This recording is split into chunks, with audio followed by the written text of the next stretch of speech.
Salut à tous, alors nouvelle vidéo, ça va être encore un récap de compétition après la pause estivale. J'avais pas fait de récap sur ma dernière compète du mois de juin, je crois que c'était le 1er juin, parce que ça s'était mal passé. Il se trouve que peu avant cette compète, je me suis fait un truc au dos sur le deadlift, sur un single à 2,75 je crois. Et en fait au moment de verrouiller, j'ai senti un petit truc dans le dos. Et en fait ça m'a affaibli spécifiquement sur le deadlift, un peu sur le squat aussi, mais surtout sur le deadlift. Et en fait ce qui fait que le 1er juin j'ai pas réussi à tirer en fait sur le deadlift, hein. J'ai réussi à faire un squat correct, j'ai fait un 2,50. Voilà, ça a marqué un retour à des perfs plutôt pas mal. Le bench il n'y avait rien de spécial, et le soulevé de terre il se passait bien. Jusqu'à ce que j'arrive à cette limite où mon dos disait stop en fait. C'était très bizarre, hein. Donc dans la salle de warm-up, j'avais fait 2,60 super facile, et en voulant ouvrir à 2,75, en fait j'ai même pas pu décoller la barre, et mon dos il m'a dit stop. Une espèce de douleur, j'ai envie de dire une espèce de pincement, de faiblesse vraiment localisé, c'est dur à décrire. C'est une petite douleur mais qui part vite, mais qui se traduit surtout par une faiblesse en fait de la zone du dos qui va rester en fait de manière lancinante, et ça se traduit par quand je marche longtemps, je sens mon dos qui fatigue, je me sens juste moins fort au niveau du gainage, au niveau du dos. C'était vraiment l'effet principal de cette blessure. Et en fait c'était très vicieux parce que j'arrivais pas à savoir ce que je devais faire pour guérir ça. J'arrivais pas à savoir si le garder en mouvement sur ce mouvement spécifique, le deadlift, ça allait pouvoir aider ou bien empirer la chose. Bref, et ça m'est arrivé au mois de mai, donc peu avant la compétition. Et donc malheureusement à la compétition il s'est passé ce que je viens de vous dire. Donc j'étais vraiment hyper déçu, et j'avais pas envie de faire une vidéo, passer du temps à faire un montage pour dire que c'était encore un nouvel échec. Et voilà, j'ai envie de passer à autre chose. Donc ce que j'ai voulu faire, c'est le mois de juin, tout le mois de juin et un bout du mois de juillet, j'ai fait une pause en termes d'intensité. J'ai vraiment fait aucune barre lourde, ni au squat ni au soulevé de terre. Je n'ai pas dépassé 200 kg au soulevé de terre. Et j'ai repris mon programme dardard au mois de juillet, mais un peu trop dardard, un peu trop fort. Malgré le fait que j'avais sorti des bonnes perfs, j'ai fait un retour en arrière sur ma guérison du dos, qui était en fait pas complètement terminée. Et je l'ai senti exactement par la même chose, une espèce de stop que je me prends sur le mouvement de tirage, donc le deadlift, hein, qui fait que aller jusqu'au 29 septembre, qui est la date de cette compétition que je vais résumer dans cette vidéo, j'ai rien fait au deadlift pendant plus de 2 mois. La seule barre relativement proche de mon max que j'ai faite, c'était un 2,70 au mois de juillet, ou début août, peut-être au mois d'août. RPE 10, mais rien d'autre quoi. Et plein de fois je me suis retrouvé bloqué à 2,50, le dos voulait pas. Et en fait à chaque fois que je refaisais des essais, je faisais un pas en arrière au niveau de ma récup. Et je m'en suis rendu compte trop tard. Et donc voilà le contexte en fait, arrivé à cette compétition. Alors j'ai eu un moment de doute où j'ai hésité à faire cette compétition du 29 septembre. Et finalement, il s'est avéré que une semaine et demie, 2 semaines avant, j'ai trouvé la solution, ce qu'il fallait que je fasse en fait pour récupérer, tout en gardant un certain niveau de conditionnement. Parce que le but, c'était pas de tout arrêter, parce que déjà d'une, je me serais complètement déconditionné. Mais en plus de ça, je suis pas certain que ça aurait guéri mon dos plus que ça. Quand on a un problème articulaire, c'est pas en arrêtant de bouger l'articulation que ça va se résoudre. Il faut continuer à la bouger, mais dans une fourchette d'intensité, d'effort mesurée. Et c'est là où je me suis planté, c'est que j'ai dépassé cette fourchette trop souvent. Et à chaque fois, je récupérais, je baissais la charge, ça allait un peu mieux, et à chaque fois je revenais en arrière parce qu'il était temps, il fallait que je me grouille, il fallait que je progresse. Et en fait, j'ai manqué de sagesse sur cette préparation. Maintenant, je sais ce qu'il faut que je fasse. Donc c'est ce que j'ai commencé à faire un peu avant la compétition. Rester dans la bonne fourchette d'intensité. Quoi faire au quotidien, les étirements actifs, la mobilité, des choses que je ne faisais pas avant, et là ça m'a vachement aidé. Donc c'est dans ce contexte-là que j'arrive à cette compétition. Je commence à peine à retrouver mes perfs. Mon dernier gros SBD avant la compétition, j'ai fait 2,45 au squat avec un petit peu de marge. Ça m'a vraiment remotivé. J'ai fait un 152,5 au bench. Alors mon bench a progressé. Je suis monté à 155 en single avec un petit peu de marge. Donc je naviguais très souvent entre 154 et 157 en termes de force max sur ce mouvement. Donc j'étais assez content parce que c'est un mouvement qui stagne depuis très longtemps. Et en fait, j'ai trouvé la clé en fait, pour débloquer ces kilos que j'ai grattés, c'est tout simplement matraquer du volume, mais pas du volume facile. C'est bizarre, hein. Si je fais beaucoup de volume facile, ça m'apporte pas grand chose. Mais si je fais du volume dur, du x6, du x4 à haut RPE, c'est ça qui me débloque en fait, c'est ça qui me conditionne sur mon 1RM. Donc voilà, ça c'est le point positif quand même. Et puis deadlift, ça allait mieux. Et j'ai fait un single conservateur où je voulais justement pas faire le con. Et j'ai fait un 260 RPE 8.5, grosso modo 8.8.5. Donc démarrage, voilà, un petit peu lent mais ça va, verrouillage facile. Donc j'étais clairement sur des bases de 2,70, 2,75 à ce moment-là. Et donc je suis allé à cette compète. J'ai décidé d'amener mon rack. Je crois que la vidéo elle lag là. Je vais couper puis relancer une nouvelle vidéo. Voilà, j'espère que ça va aller mieux là. Ça a l'air de ramer un peu. On va voir. Donc je suis allé à cette compète. Dans ce contexte-là, j'ai ramené mon rack, du coup je disais, mon matos, ma barre, mes poids, parce que bon, à Avallon, c'est une très belle salle, très belle salle de chauffe, très belle salle, très beau plateau. J'adore aller faire des compètes là-bas. Mais le problème, c'est que moi, j'ai toujours ce truc en fait où je prends l'écartement maxi au squat, donc à l'extérieur des montants du rack. Et à part des chandelles ou bien un rack de compète, je peux pas faire de squat nulle part. Donc c'est pour ça que je préfère autant emmener mon rack qui se transporte facilement finalement. Ça se monte très vite. Donc voilà, ça c'était bien. L'échauffement s'est bien passé grâce à ça. Alors avant ça, je suis resté dans un hôtel qui était de prime abord très sympa. Ça s'appelle le Moulin des Templiers. Habituellement, je reste au Moulin des Ruas, qui est en fait c'est la route du Cousin. C'est le long de cette rivière qui s'appelle le Cousin, qui passe par Pont-Aubert, juste à côté d'Avallon. C'est des lieux très très chouettes, très reposants, avec le bruit de l'eau, la nature, la forêt, tout autour. C'est vraiment super chouette. En plus, il y avait un spa. Donc l'eau chaude avec les bulles, parfait pour le dos. Pour les articulations, ça fait vachement de bien. Donc ça commençait très bien. Cette soirée d'avant compète. Alors nous sommes au Moulin des Templiers. Je sais pas si on peut bien entendre le son de la voix parce qu'avec les bulles là c'est un peu bruyant. Mais c'est là où on va rester pour... Moi j'ai failli mourir. Bref, c'est là où on reste pour la compète à Avallon du 29 septembre. Donc, j'avais testé le Moulin des Ruas un peu plus haut. Et dans la même rue, il y a aussi le Moulin des Templiers, qui est un hôtel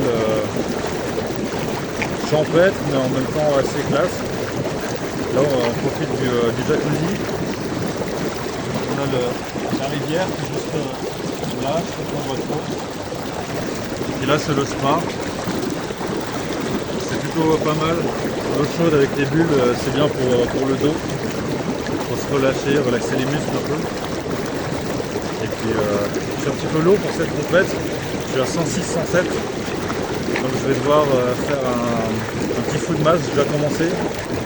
Un coup de poisson en boîte et muesli sans lait, comme l'année dernière. C'est très savoureux. Bon, c'est de ma faute, j'aurais dû faire une cut avant. Je vais être à 103, 104 pour pouvoir manger ce que je veux, mais bon. C'est pas grave, on va faire ce qu'il faut. Demain matin, douche chaude pour transpirer un peu et puis on devrait faire le poids. Donc on profite du jacuzzi et puis on va aller manger. Voilà. Et malheureusement, la malédiction s'est produite à nouveau, c'est-à-dire que les lits étaient hyper durs. Et voilà, c'est toujours le même problème. Moi, un lit dur, ça, je peux absolument pas. Alors vous devez vous dire, voilà, il fait ça, pour ne pas dire de mots déplacés, parce que maintenant il faut faire attention, il fait son fragile. Mais c'est pas ça, c'est juste que je dors dans une position unique sur le côté. Et donc si vous dormez sur le côté et que vous faites un certain poids, je fais 105 kg, et si vous êtes sur du dur, ça fait mal. Voilà, la hanche, le genou, ça fait super mal, l'épaule également. Donc c'est pour ça qu'il faut avoir quelque chose d'assez moelleux. Bref, voilà, c'était la minute matelas. Et donc du coup, ça l'a pas fait. Donc petite nuit, dormi 5 heures. Bon, ça fait chier, mais je me suis dit, c'est pas la première fois. J'ai déjà réussi à sortir des trucs pas mal, même en étant fatigué. Je me suis dit, vas-y, fais comme si de rien n'était. Donc, on commence la journée par la pesée.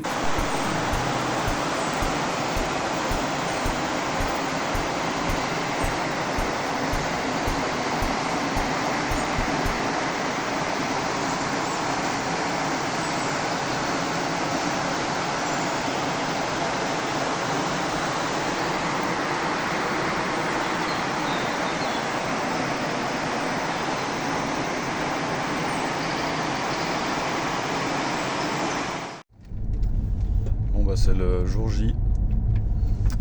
Là je vais à la pesée. Je suis pas très confiant pour la pesée, je dois avouer. J'ai fait une douche ultra chaude avant là, mais ça a pas bien marché en fait. J'arrivais pas à transpirer assez, même avec l'eau chaude à fond. Et à moins d'y passer 1h30, je pense que c'était plutôt du temps perdu. Donc là je vais aller dès le début de la pesée, c'est à 8h, là il est -2. Comme ça, j'ai juste envie de me débarrasser de ça, puis me préparer quoi. Bon, je savais que j'étais un petit peu lourd en arrivant à cette compète, et en fait je me suis dit, si jamais je suis trop loin de faire le poids, c'est pas grave, je serai classé en moins de 120, puis de toute façon aujourd'hui, on va être franc, je peux pas faire de qualif. Comme j'ai déjà expliqué peut-être dans une vidéo que je vais expliquer dans une prochaine, j'ai pas pu m'entraîner au deadlift pendant presque 2 mois, donc clairement avec mon bench hors sujet, c'est impossible que je fasse des minima sans un gros deadlift. Donc au pire des cas, on va essayer de faire un SBD correct avec un total correct. Classé moins de 120, c'est pas grave, parce qu'au pire du pire, je ferais 105,4, 105,5. Donc voilà, c'est pas comme si mes perfs allaient être biaisés parce que j'étais beaucoup plus lourd. Non, là je suis vraiment en 105 quoi, c'est joué à quelques centaines de grammes près. En fait, je me suis fait un peu avoir sur la chambre d'hôtel, parce que quand j'ai réservé, c'était marqué baignoire en fait. Et j'ai appelé pour vérifier, ils m'ont dit c'est une baignoire. Ces chambres-là, c'est une baignoire. Et en fait, je pense qu'ils m'ont upgradé. Donc j'avais un lit en 180 au lieu de 160, mais par contre c'est une douche à l'italienne. Mais voilà, moi je voulais pas. Et j'aurais pu demander en arrivant qu'ils me rechange sur une... qu'ils me re-downgrade sur une chambre avec baignoire, mais ça me saoule le genre de truc, j'ai pas envie de faire chier les gens. Et je pensais pas... parce que là je pense que j'ai 400-500 grammes de trop. Je pense que ça va pas le faire. Ça va pas être loin, mais je pense que ça va pas le faire, à moins que ma balance me joue des tours. On va voir. Mais bon, c'est pas hyper important. Je me dis que c'est pas hyper important. Voilà, on arrive, et puis je vais essayer de refilmer un peu plus tard à la chauffe ou d'autres trucs quoi. De retour de la pesée, on allait faire un petit déj. Donc un mix de salé, sucré. Alors la dernière fois je m'étais fait des pancakes protéinés, mais c'était pas bien passé, c'est bizarre. C'est la deuxième fois que je le faisais, la première fois c'est passé super bien, la deuxième fois vraiment pas terrible. Donc j'ai essayé de faire autrement, j'ai fait un mix de riz, thon et œufs. Pour le coup ça passait très bien, ça passe super bien au niveau transit. Par contre, moi le matin le salé j'ai du mal, donc j'ai dû essayer de manger ça, mais j'avais vraiment pas envie. Avec bien sûr le petit shaker habituel de protéines. Et puis j'ai pris des barres Valet machin là, comment ça s'appelle, Nature Valet. C'est à base d'avoine et ça passe très bien. Et en plus elles sont super bonnes. C'est mieux que des Mars, des Snickers ou des conneries comme ça. Donc ça je garde pour les prochaines compètes. En plus, le goût sucré, en fait, je trouve que c'est stimulant. C'est-à-dire que vous mangez une petite bouchée, un petit bout de barre avant de faire votre essai. Ça réveille un peu le système moteur. J'avais lu une étude et ça s'avère vrai, ça marche sur moi dans tous les cas. Mais le goût du sucré, ça réveille le système nerveux plus ou moins. Donc c'est quelque chose que j'aime bien faire avec ça, mais aussi avec des boissons énergisantes. Ça fait absolument rien en termes de niveau d'énergie. Hein. C'est ni plus ni moins que de l'eau avec des arômes. Ensuite, on allait à la salle de chauffe. Et moi, je commençais à 15h. J'étais sur le deuxième plateau, premier groupe. On était avec des juniors, sub-juniors. On était 205, Tom et moi.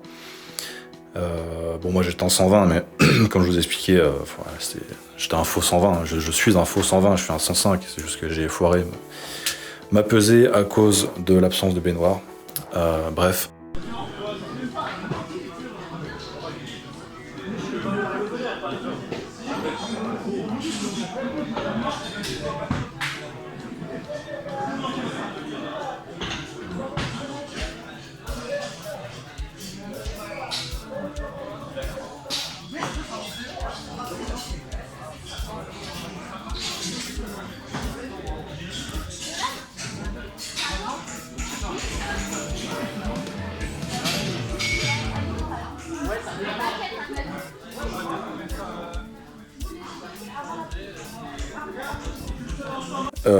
L'échauffement au squat se passait bien sur un plan, moins bien sur un autre. Sur le plan technique, il se passait très bien. J'avais un très bon ressenti technique, l'amplitude, la trajectoire. Franchement, c'était nickel, ça mettait bien en confiance. Par contre, moins bien sur le niveau de force pure, quoi. Je sentais un peu les jambes lourdes, je me sentais pas hyper fort. Ça va mettre en lien direct avec ma mauvaise nuit, hein. De toute façon ça joue forcément. Et puis le fait que mon dos était peut-être pas encore à 100%. Quoi qu'il en soit, j'ai décidé d'ouvrir à 2,40 comme j'avais prévu, c'était le plan. Et c'était un bon choix. C'était un bon choix parce que j'ai réussi à être convaincant sur cette barre. Je vous laisse regarder tout de suite.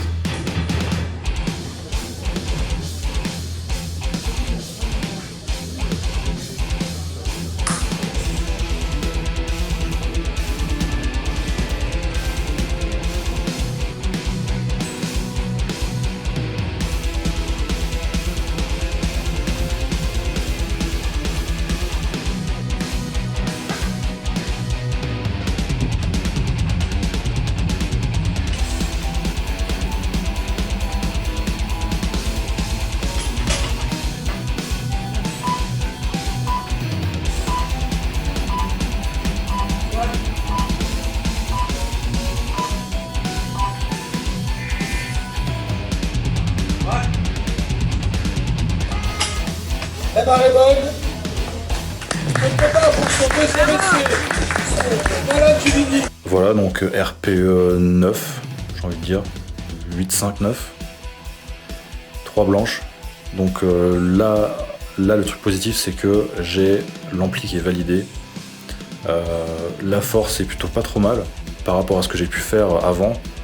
Il faut savoir que j'ai pas passé, en fait depuis juin, j'ai pas repassé une fois plus que 2,40. Toujours à cause du dos. Et donc la plus grosse barre que j'ai faite de ces 3 derniers mois, c'était 2,45, c'était une semaine avant la compétition. Donc passer 2,40 comme ça, en condition de compète, avec les arbitres, c'est quand même pas mal. Et en fait, je me suis dit, ouais, c'est cool, ça m'a motivé en fait. Et du coup, j'ai dit, allez, on met 2,50 en deuxième, ça peut passer. Franchement, avec un bon grind, ça va peut-être grinder, mais ça va passer. Il faut que ça passe. Vu comme la 2,40 monte, ça ne devrait pas trop poser de problème. Donc on y va.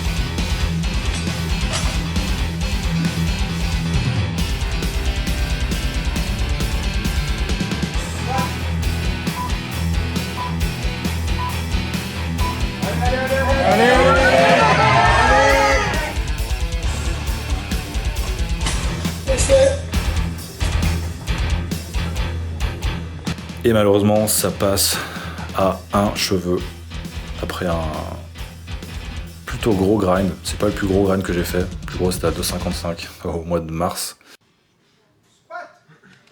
Allez! Allez! Allez!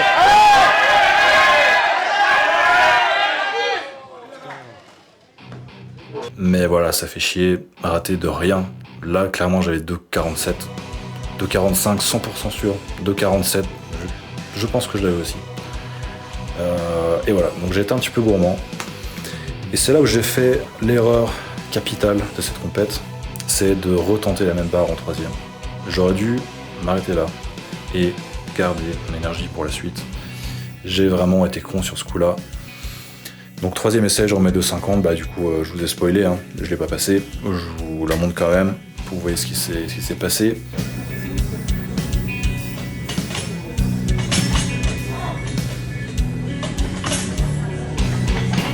Allez fort!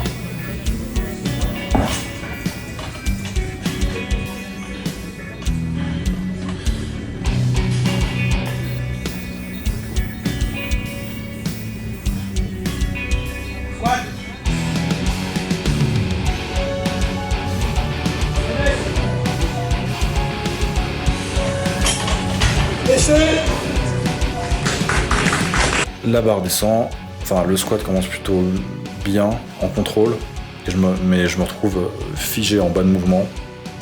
Et là j'ai senti que mon dos, il m'a dit stop immédiatement. Surtout pas tenter de remonter ça, parce que ça allait mal se passer. C'est pour ça que j'ai été incapable de pousser. En fait, je pense que j'ai eu un mécanisme d'autodéfense qui fait que je n'ai pas pu produire la moindre force pour essayer de remonter cette barre. Donc heureusement, les spotters ont très bien fait leur boulot. Merci, immense merci à eux.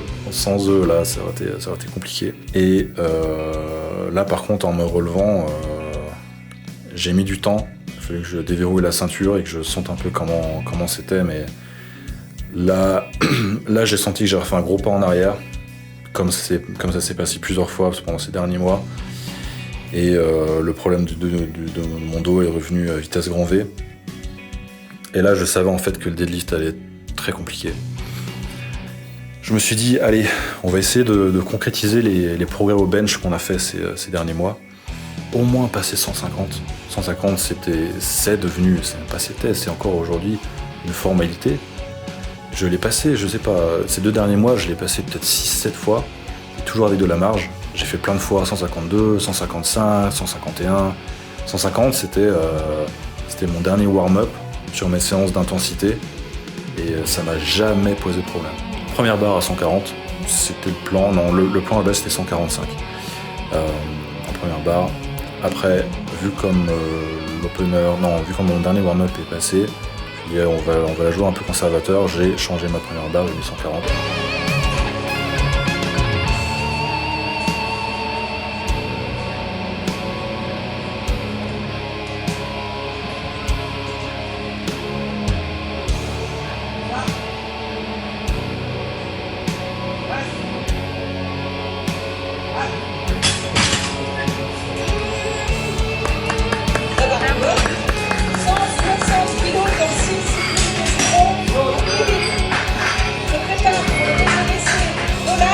Ça passe facile, hein, c'est une barre qui est plutôt problématique.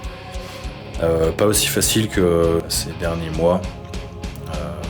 C'était du RPE 7, RPE 8 grand max RPE 8 sur toutes ces dernières semaines. Mais là c'était un peu facile, mais pas si facile que ça. Néanmoins, j'étais venu pour faire 150 au moins. J'ai mis 150 en deuxième.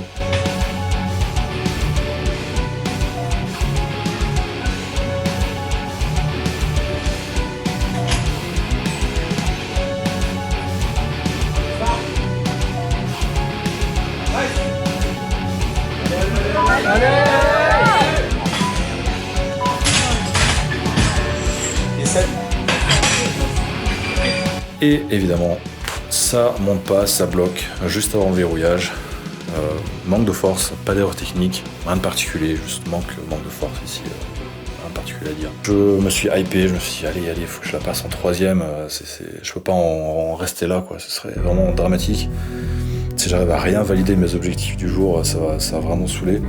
Donc, troisième, 150, on met le couvert.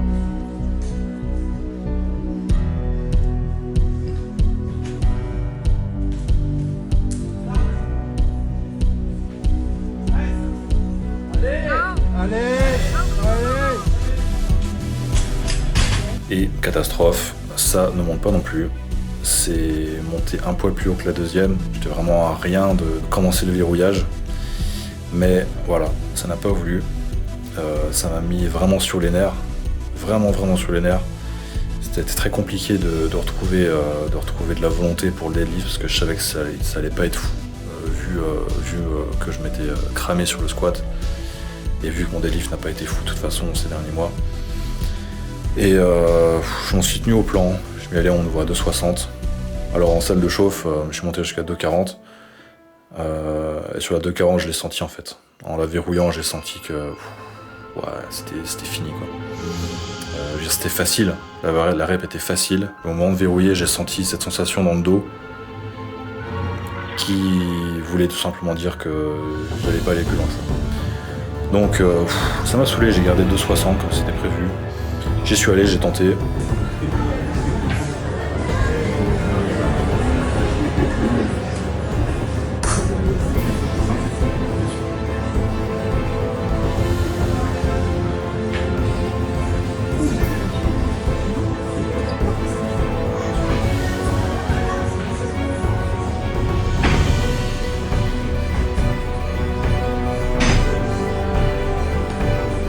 Ça n'a même pas décollé du sol, comme vous pouvez le voir. Donc j'ai rage quit. Et puis voilà le bilan de cette magnifique compétition. C'est un échec cuisant à absolument tous les niveaux. Le seul point positif, c'est validation de ma technique au squat en condition de compétition.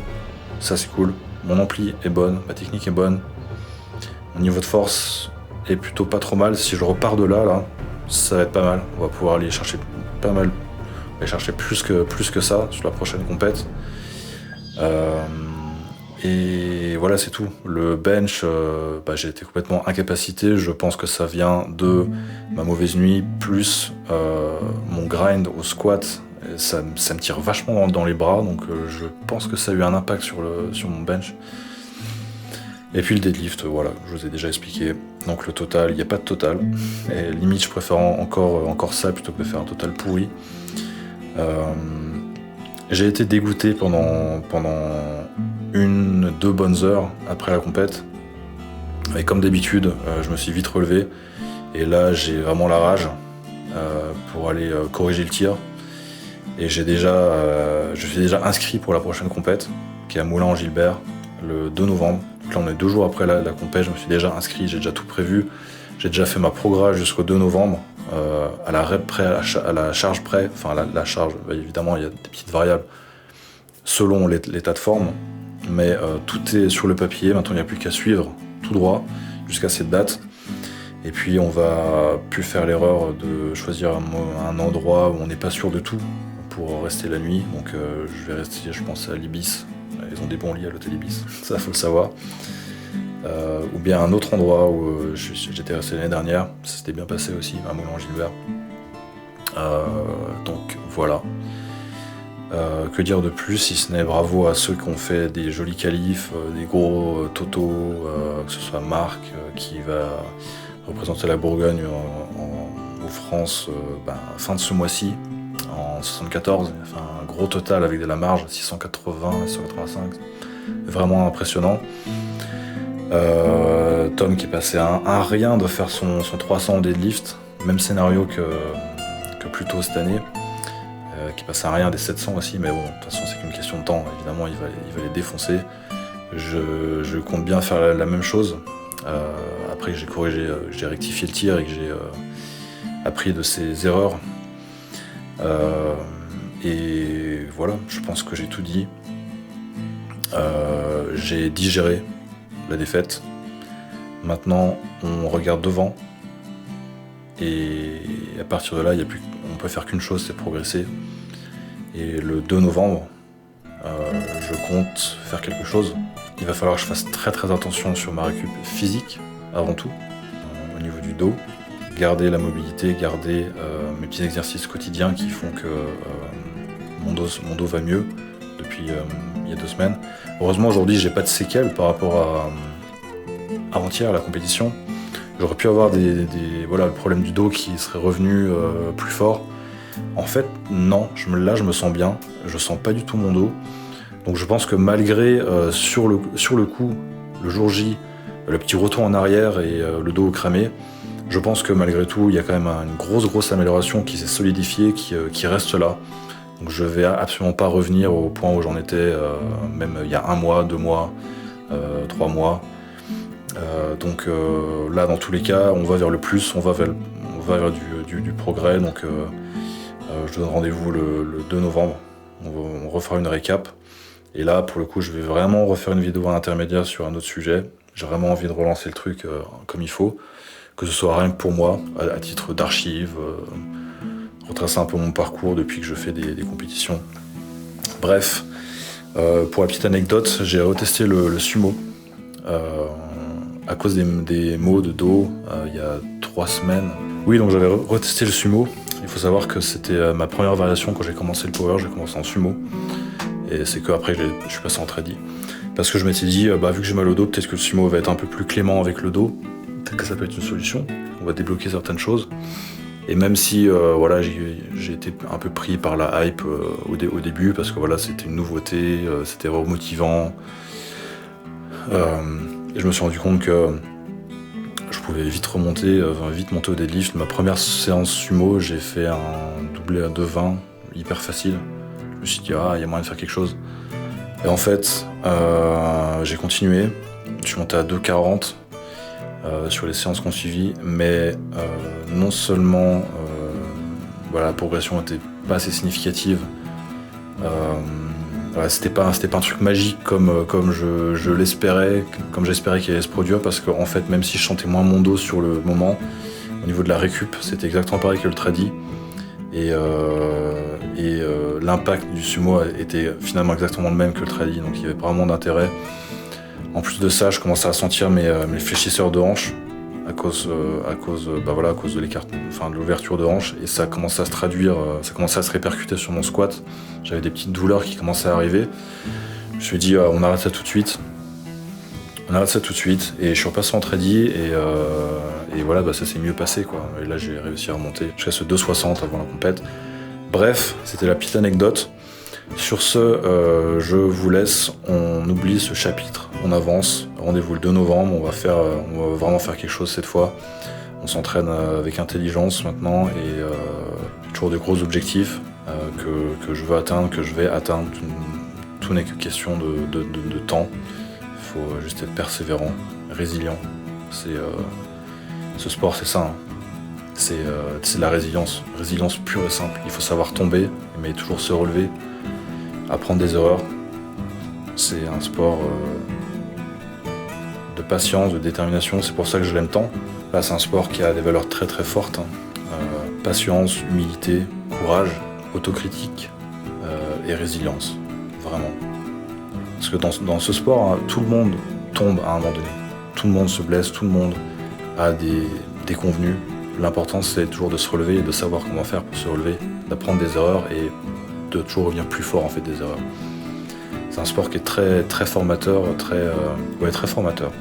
On apprend plein de choses. Donc, on lâche rien, on continue, on avance. Merci d'avoir regardé cette vidéo. Un peu plus longue que prévu, mais voilà, il fallait parler de tout ça. Et je vous dis à très bientôt. Ciao.